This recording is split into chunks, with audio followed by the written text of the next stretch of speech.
時鐘。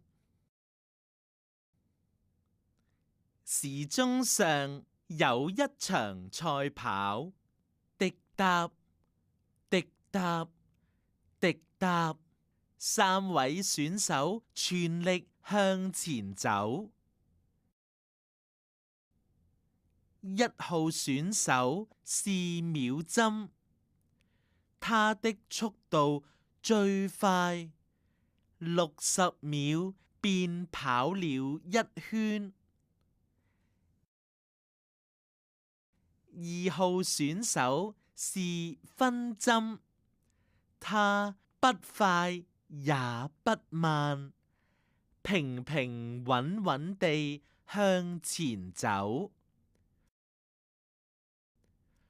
還有一位選手呢，他慢慢地走在最後，他的名字叫時針。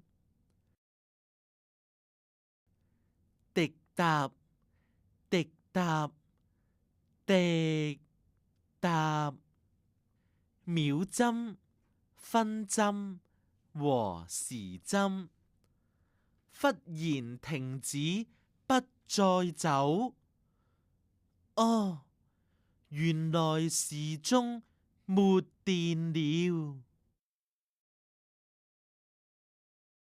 讀一讀：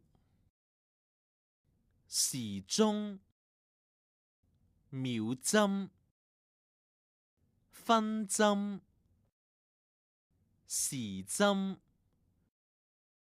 賽跑、選手、速度、停止。